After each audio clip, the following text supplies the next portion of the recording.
Sejumlah pihak ingin Jokowi lengser. Hal ini biasa di dalam demokrasi. Sah-sah saja asal jangan makar. Sekedar ingin berucap dan menuntut. Tak dilarang oleh konstitusi. Di negara hukum, semua harus berbasis konstitusi. Dilansir dari Harian Aceh Indonesia. Kenapa minta Jokowi mundur? Tentu mereka punya alasan, baik hukum, ekonomi maupun politik. Hukum dianggap terlalu tajam ke lawan dan memihak konglomerasi. Pertumbuhan ekonomi minus 5,032%, bahkan lebih parah. Kegaduhan politik tak ada tanda-tanda berhenti, macam-macam intinya. Mereka nggak puas dipimpin Jokowi. Negara jadi amburadul, kata mereka.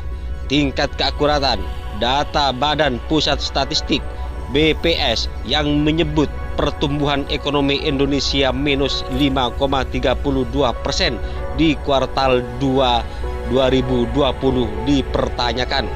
Salah satunya oleh Wakil Ketua Umum Partai Gerindra Arief Puyono. Menurutnya, dengan adanya pandemi COVID-19 ini membuat banyak perubahan bagi tatanan kehidupan manusia di dunia dan terjadi perubahan data ekonomi maupun sosial. Nah, pertanyaannya sekarang, apakah benar bahwa indeks pertumbuhan ekonomi di kuartal 2 kemarin itu benar-benar minus 5,3-an?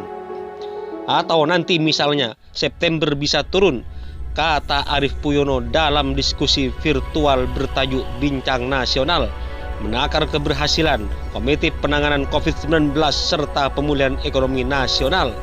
Tak hanya Jokowi, ada juga pihak yang ingin Ma'ruf Amin mundur. Pertama, ada celah konstitusional, yaitu mundur dengan alasan uzur. Kedua, dicari salahnya agar bisa didesak oleh mundur, tentu dengan berbagai kompensasi. Ketiga, posisi Wapres saat ini sangat strategis untuk maju di Pilpres 2024. Semua kemungkinan selalu terbuka. Pada akhirnya, apakah Jokowi yang akan lengser atau Ma'ruf Amin yang terpaksa mundur? Atau kedua-duanya lengser? Atau sebaliknya, keduanya tetap bertahan dan bersinergi sebagai presiden dan wapres hingga 2024? Hitung-hitungan politiknya, siapa yang paling potensial untuk bertahan? Jokowi atau Ma'ruf Amin? Namanya juga kalkulasi, bisa tepat bisa meleset, sebab politik selalu dinamis. COVID-19 yang efeknya sangat terasa di bidang ekonomi telah membuat pemerintahan Jokowi tampak semakin melemah dan kehilangan legitimasi. Rakyat fokus pada Jokowi sebagai objek karena Jokowi kepala pemerintahan. Semua kebijakan ada di tangannya, terutama terkait penanganan COVID-19. Ma'ruf nyaris sama sekali tak dilibatkan. Suaranya tak terdengar di media, kecuali hanya sekali dengan Anies Baswedan dan Ridwan Kamil selama masa pandemi. Penanganan COVID-19 sangat mengecewakan, kata pihak oposisi, baik dari sisi kesehatan maupun ekonomi. Segala hal terkait dengan kekecewaan rakyat atas gagalnya penanganan COVID-19 otomatis dibebankan kepada Jokowi.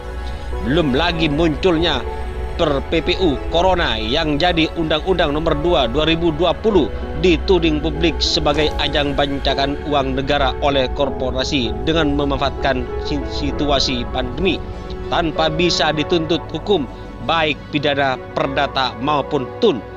Apa indikator gagalnya? Juni lalu Indonesia masuk ranking ke-97 dari 100 negara dalam menghadapi COVID-19. Ranking ketiga dari bawah, artinya parah. Di bulan Juli Indonesia urutan ke-143 dari 215 negara. Dinilai oleh banyak tokoh bangsa bahwa di bawah kepemimpinan Jokowi negara penuh dengan masalah. Faktor inilah yang kemungkinan mendorong para tokoh bangsa tersebut berkumpul dalam koalisi aksi menyelamatkan Indonesia atau KAMI. Berkumpul di situ Abdullah Hihamahua, Din Samsuddin, Gatot Nurmantio, Gus Aam, Habib Rizik, Refli Harun, Rizal Ramli, Rocky Gerung, Said Didu, dan ratusan tokoh lintas agama. etnis dan profesi lainnya, mereka semua sepakat Jokowi harus diingatkan. Semula hanya 9 tokoh oposisi, lalu berkembang dan melibatkan puluhan hingga ratusan tokoh nasional dari semua elemen bangsa. Dalam waktu yang sama, para tokoh lokal akan berkumpul di berbagai daerah untuk memberi dukungan kepada koalisi aksi menyelamatkan Indonesia atau kami, dan maklumat akan dibacakan. Gerakan moral koalisi aksi menyelamatkan Indonesia cepat menyebar dan telah masif menjadi gerakan nasional. Munculnya koalisi aksi menyelamatkan Indonesia sangat menguntungkan bagi Ma'ruf Amin. Ini peluang, lepas Ma'ruf punya keinginan atau tidak untuk memanfaatkan peluang ini. Yang pasti peluang sangat besar bagi Ma'ruf Amin untuk merefresh kekuatan dan positioning dirinya. Terlebih ketika Nahdlatul Ulama atau NU saat ini dalam kondisi kecewa terhadap Jokowi, terutama ketika Menteri Agama lepas dari Nahdlatul Ulama atau NU. Bukan soal jatah menjatah, tapi orang Nahdlatul Ulama atau NU merasa lebih paham dalam mengelola Kementerian Agama. Ma'ruf Amin dan Nahdlatul Ulama, dan majunya Ma'ruf Amin salah satu rekomendasinya dari PBNU. Selain koalisi aksi menyelamatkan Indonesia atau kami dan Nahdlatul Ulama, Ma'ruf juga bisa bersinergi dengan Prabowo yang kabarnya masih merambisi untuk capres lagi di 2024.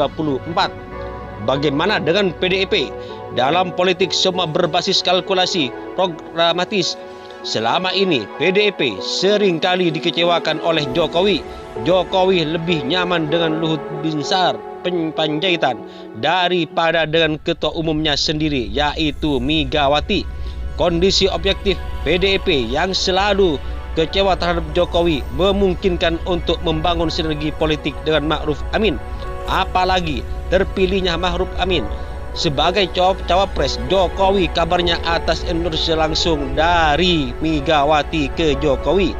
Jadi jika dikalkulasi secara politik, posisi Ma'ruf Amin saat ini bisa lebih untungkan daripada Jokowi.